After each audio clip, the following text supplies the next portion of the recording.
अस्सलाम वालेकुम। Welcome to my YouTube DM medicine tips channel में सब दोस्तों को खुशामदीद करता हूं और उम्मीद करता हूं कि सब दोस्त खैरियत और आफियत से होंगे। आज एक नई वीडियो के साथ हाजिर हूं आपकी खिदमत में। आज हम रिव्यू करेंगे लिंजिम कैप्सूल के बारे में। इस वीडियो में फुल रिव्यू होगा लिंजिम कैप्सूल के बारे में, इसमें इसके डोजेस के बारे में, इसकी बेनिफिट्स, इसके साइड इफेक्ट, इसके यूज़ के बारे में, इसकी प्राइस के बारे में, इसके फार्मा के बारे में, इसके फार्मूलेशन के बारे में मुकम्मल रिव्यू होगा। तो आपका कीमती टाइम ज़ाया किए बगैर वीडियो को शुरू करता हूँ। वीडियो शुरू करने से पहले आपसे हमेशा की तरह एक छोटी सी रिक्वेस्ट है, अगर आप हमारे चैनल पर नए हैं तो चैनल को सब्सक्राइब कर दें, वीडियो को लाइक कर दें और बेल आइकन प्रेस कर दें ताकि मुस्तकबिल में कोई भी आने वाली नई वीडियो की नोटिफिकेशन आपको सबसे पहले मिल सके। तो चलिए, अगर हम इस कैप्सूल की बात कर लें तो एक एंटीबायोटिक कैप्सूल है। ये थर्ड जनरेशन फेरोस्पोरिन एंटीबायोटिक है। और अगर हम इसकी फार्मा की बात कर लें तो बोश फार्मा की ये प्रोडक्ट है। और इसके साथ साथ अगर हम इसकी ब्रांड नेम की बात करें तो लिंजिम इसका ब्रांड नेम है। और इसी के साथ साथ अगर हम बात कर लें इसके फार्मूलेशन की तो सेविक्सिम इसमें मौजूद है। तो चलिए वीडियो को आगे ले चलते हैं। अगर हम सबसे पहले इसकी यूजेस की बात कर लें कि इस कैप्सूल को किन कंडीशन में यूज़ किया जाता है, तो किन बीमारियों के लिए इस्तेमाल होता है, किन इन्फेक्शन डिजीज के लिए, किन बैक्टीरिया इन्फेक्शन के लिए इस्तेमाल होता है, तो चलिए वीडियो आगे ले चलते हैं। तो इन्फेक्शन की अगर हम बात करें, रिस्पायरेटरी ट्रैक्ट इन्फेक्शन में एक बहुत इफेक्टिव कैप्सूल है।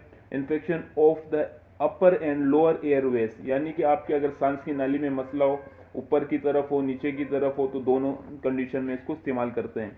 और इसी के साथ साथ पल्मोनरी ट्रैक्ट इन्फेक्शन, यानी कि अगर आपकी सांस की नाली के निचले हिस्से में अगर खुराक की नाली में इसके साथ अगर कोई जख्म वखम हो जाए तो उसमें भी इसको इस्तेमाल किया जाता है। और ब्रोंचाइटिस में इसको इस्तेमाल कर सकते हैं। चेस्ट के अंदर जो ब्रोंचाइटिस होता है, ब्रोंक्यूल्स होते हैं, उनमें अगर इन्फेक्शन हो जाए, आपको बलगमी खांसी आ रही है, तो उसको भी खत्म करने के लिए इसको इस्तेमाल कर सकते हैं। और इसके साथ साथ इसको पी नमूनिया में भी इस्तेमाल कर सकते हैं। बच्चों को, बड़ों को जो पी नमूनिया हो जाता है, नमूनिया की कंडीशन हो जाती है, चेस्ट बहुत ज़्यादा ख़राब हो जाता है, तो उसमें भी इसको इन्फेक्शन ख़त्म करने के लिए इस्तेमाल कर सकते हैं। और इसी के साथ साथ अगर हम मजीद डिटेल में बात कर लें और किन कंडीशन में इसको यूज़ करते हैं, तो ईयर में भी, नोज में भी एंड थ्रोट इन्फेक्शन में भी इसको इस्तेमाल किया जाता है। ओटाइटिस मीडिया, यानी कि कान में अगर इन्फेक्शन हो जाए, कान में से अगर खून का आना, कान में से अगर ब्लड वगैरह आता है, तो उसमें भी इसको इस्तेमाल कर सकते हैं।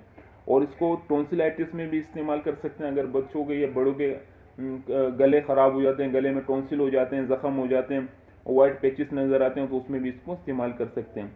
और इसके साथ साथ इसको मम्स में भी इस्तेमाल कर सकते हैं। बच्चे के कान के निचले हिस्से और दाएं बाएं तरफ जो मम्स हो जाते हैं, सूज जाते हैं, उसमें भी इसको इस्तेमाल कर सकते हैं।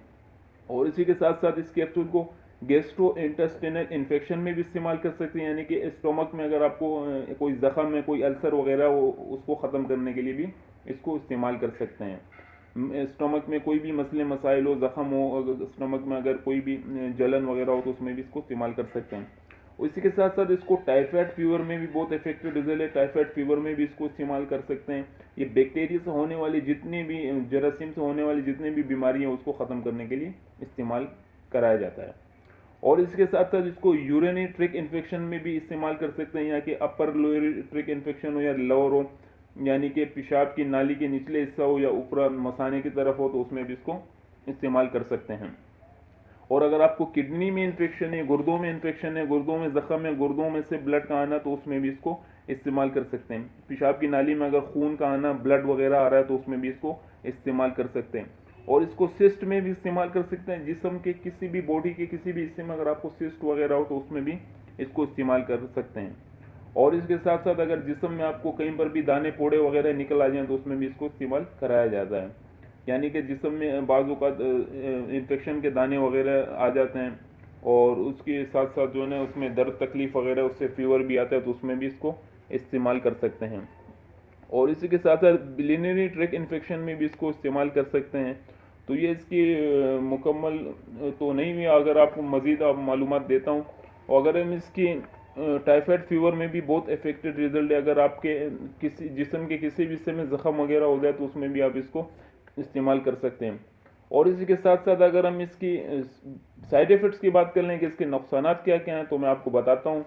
इससे आपको घबराहट सी हो सकती है, हिचकी वगैरह हो सकती है, वोमिटिंग फील हो सकती है, आपको मोशन लग सकते हैं, इससे आपको रेशेस हो सकते हैं, जिस्म में आपके खारिश वगैरह सी हो सकती है, जिस्म रेडिश हो सकती है, आपको डिप्रेशन की तरह हो सकता है, आपको गुस्सा आ सकता है इसके इस्तेमाल से। तो ये इसके साइड इफ़ेक्ट है। और इसके हमने यूज़ की बात भी कर ली। और इसकी अगर हम प्राइस की बात कर लें, तो कॉमन प्राइस है 350 रुपये में 5 कैप्सूल आपको पूरे पाकिस्तान में किसी भी मेडिकल स्टोर से बआसानी मिल सकते हैं। तो उम्मीद करता हूँ कि वीडियो आपको पसंद आई होगी। अगर वीडियो पसंद आए तो प्लीज़ एक लाइक और सब्सक्राइब कर दिया करें, ताकि मज़ीद हमारी हौसला अफजाई हो, हम आपके लिए इसी तरीके से मेडिसिन से रिलेटेड वीडियो बनाते हैं। आज तक के लिए इतने, अपना ख्याल रखें। ओके, अल्लाह हाफिज़। अल्लाह अल्लाह